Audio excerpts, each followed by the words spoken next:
Hello, and welcome to ASL Demola. And today's lesson, we're going to be covering the basic concepts of organic chemistry. We're finally moving into the crazy one, the hard one, but we're going to make sure that we go into it in detail and get things covered well. So no time to waste. Let's get into organic chemistry.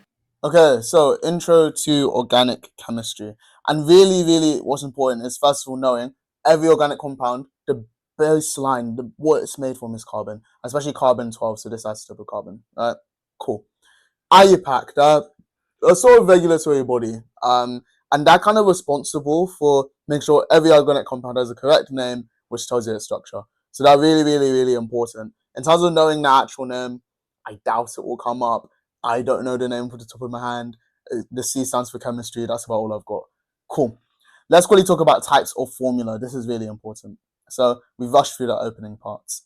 Now, types of formula. There are kind of four main types that you need to be aware of. Right? General formula. And I'll put an asterisk next to something if I think the definition is worth remembering.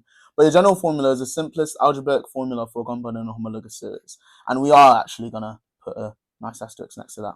Now, I put an example there. CnH2n plus 2 is for alkanes. And typically they tend to kind of have that format.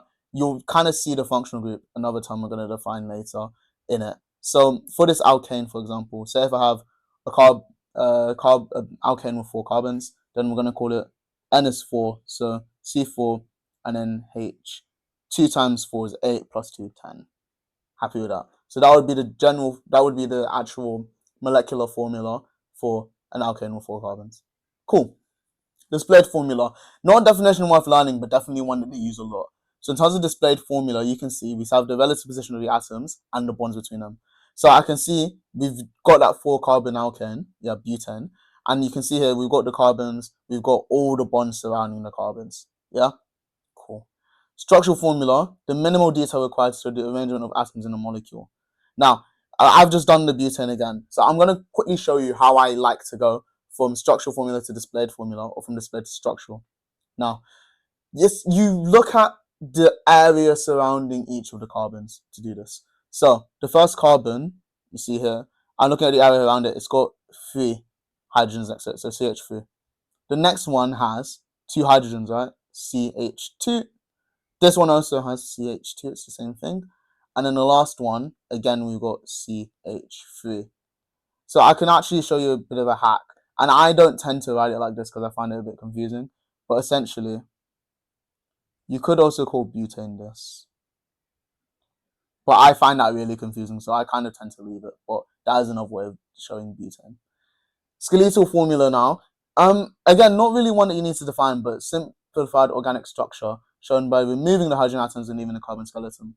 So again, at this one time I've done butanol, the alcohol version, but I will show you here. So you've got your carbon skeleton, bam, you got your OH group, and then everything else surrounding that's been left out of the skeletal formula is just hydrogen. So you're showing your carbon skeleton, you've removed the hydrogens, but you will show anything else. And that's how you do a skeletal formula. So you need to be confident in going from displayed to skeletal, skeletal to displayed, structural to skeletal, structural to displayed, the whole lot. They all kind of intermingle a lot, which can be a bit confusing, but it's a skill that you learn with practice. Okay, so in terms of naming organic compounds, this is going to be kind of our focus for the video today. Now, homologous series, I cannot emphasize, learn this definition, or please. So homologous series is a family of compounds with the same functional group in which each successive member differs by the addition of a CH2 group. Cool. Learn that definition. The really main parts of this definition is about same functional group and successive member addition of CH2 groups. That's really what's going to get you marks. And the functional groups, just important to know, give atoms responsible for the characteristic reactions of a compound. So in terms of functional groups, we can have like C bond C alkane, C double bond C alkene, OL alcohol, COOH for carboxylic acid, stuff like that. Now, if you're a member of the same homologous series, you partake in the same reactions, but you have a gradual change in the physical properties based on like its melting and boiling point, based on the number of bonds, the type of bond, the length of the carbon chain, etc., etc. We'll get to those in later videos. Now, prefixes, suffixes, important.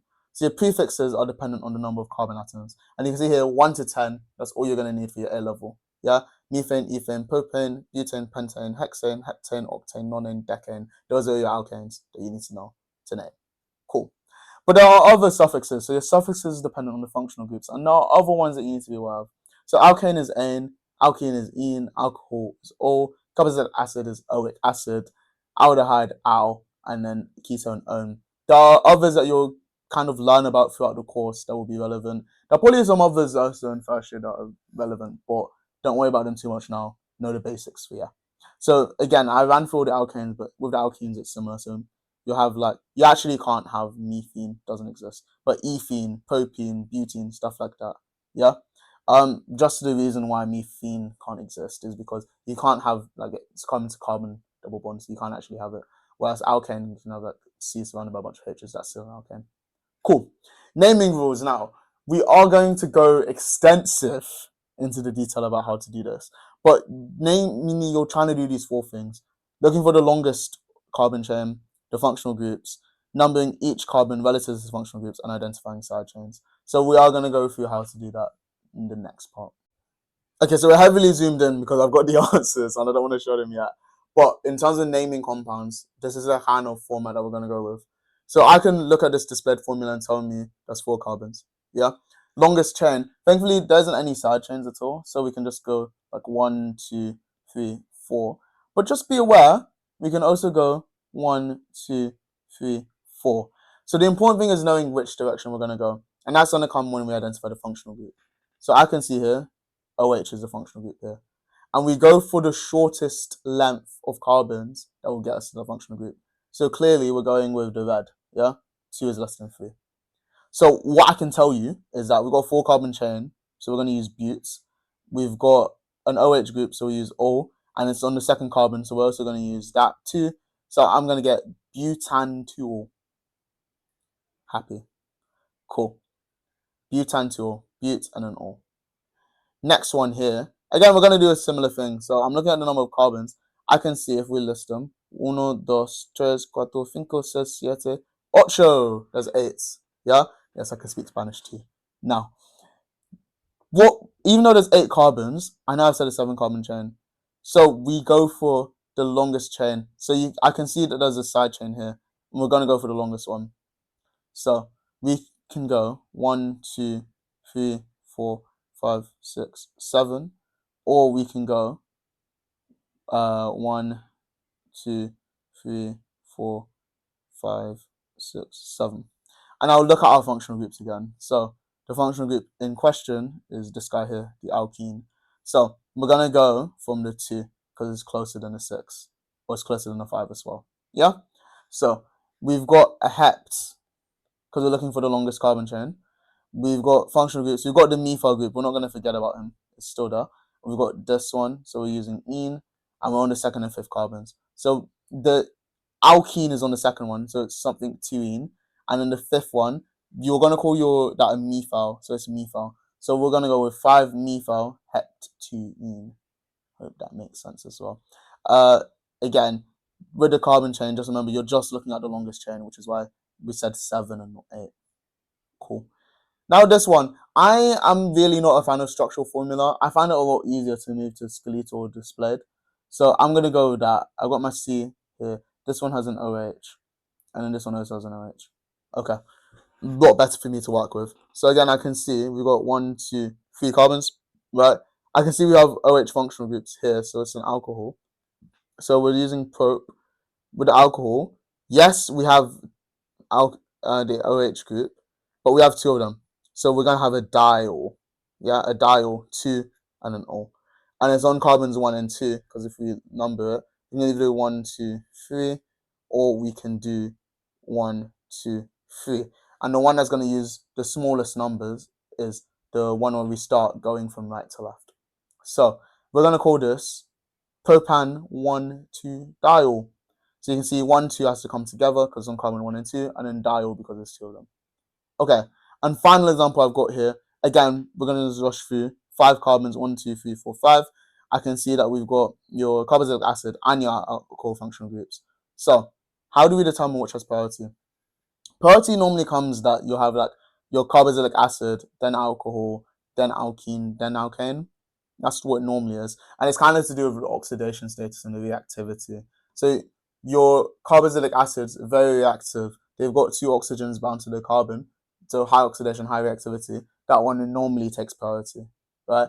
Alcohol has the oxygen priority high, but not as high as the carboxylic acid. Alkenes are more reactive than alkanes, so alkene is going to have priority over alkane. Yeah, that's just kind of the way that we do it. It only gets a bit fuzzy when you have like maybe an alkene and a halogen. Yeah, but don't worry about too much. They are quite lenient with the examiner mark schemes. So looking at this question, I've got pent. I know the major functional group is the oic acid, so that one's going to go at the end. And then the lesser one, we're going to have hydroxy actually. Hydroxy instead of all. Yeah? And then 1 and 2 carbon, because we're going to go from right to left because it's shorter. So this one is going to be 2 hydroxy pentanoic acid. Yeah? 2 hydroxy because the OH group is on carbon 2. I hope that's made sense in terms of naming. It is really complex to get your head around. And the only thing I can recommend is keep on doing questions. It's the only way you're going to be able to get more confident at doing these. Okay, so it's question time. We've got 2 questions. Second one has multiple parts. The first one, a bit of a throwback to topic 2, but looking at that shape, bond angles, name of the shape, and then explain why. Yeah? And in the second part, you've got some things to do. Defining homologous series, general formula, then a systematic name for the compound we're dealing with. So I'll give you some time to do that, pause the video, and then we'll get in with the answers.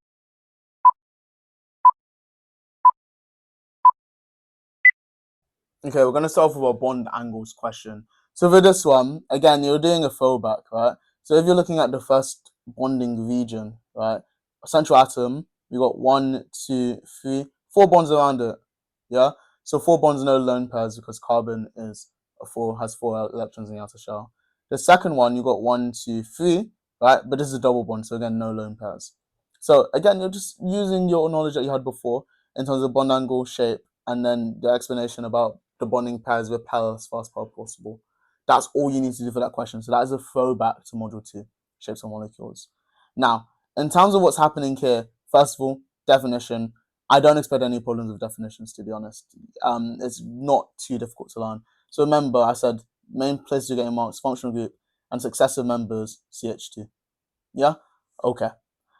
Now, this one, in terms of making the general formula, a bit difficult, to be honest, but possible.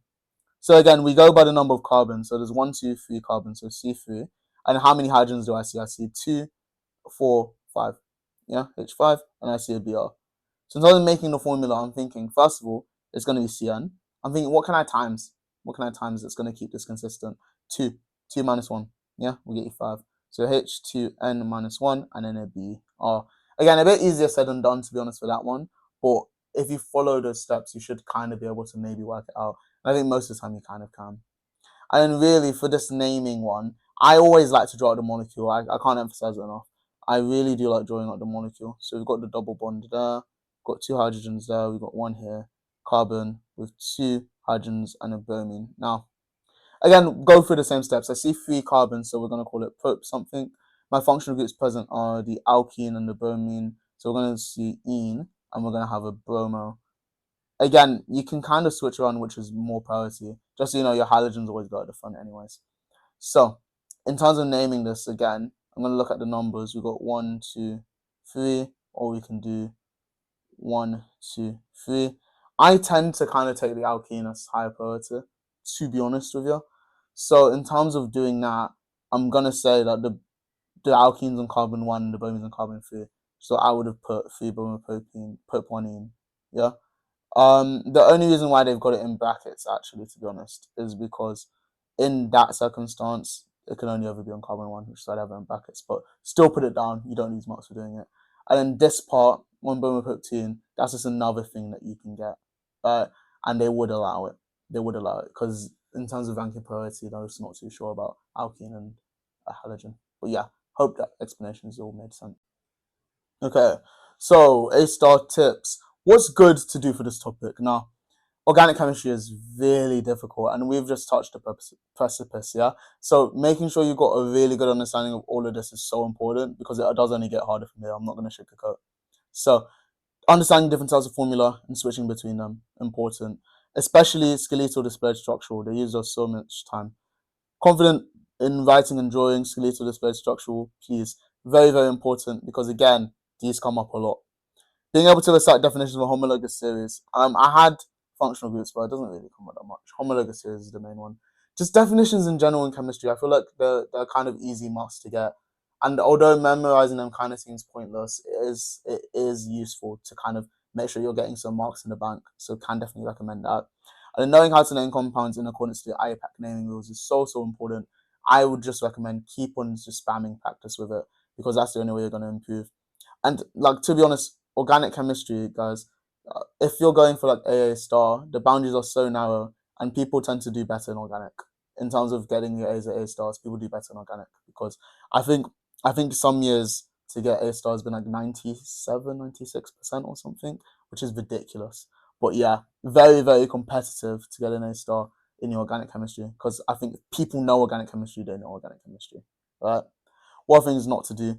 The naming rules, just don't confuse them up. Very, very easy to do, but just make sure that you know what you're doing with naming. Again, practice, practice, practice. Prefix, suffix, again, some of them are quite similar, so just make sure that you're making it clear to examiner, like if it's al for an aldehyde or all for an alcohol, just make sure that they know, and then just make sure you're not forgetting them as well, because we are going to add to that list that we had as we keep on going through A-level chemistry. And then just being unable to link organic questions to physical chemistry, I realized that they do it a lot. So you had the thing with the bond angles. They love calculation questions as well. They love doing it with calculations and like writing out different formulas, percentage, yield, yada, yada, yada. So just make sure you are really, really confident with switching between physical and organic chemistry questions, which is a bit of a piss take, but that's just the way it is. So finally, organic chemistry has started. If you found the video useful, please like and subscribe to the channel. I would really, really, really appreciate it. Any questions below, and I know people have questions about organic chemistry, so any questions at all, drop them in the comments below. I'll do my best to answer in a timely manner. We've got Instagram and our TikTok, both at demola. We're really ramping up the content in there, because exam season is getting closer and closer. So please drop those a follow and a like if you can, please. But that's all for me. So thank you very much, and I'll catch you in the next one. Bye for now.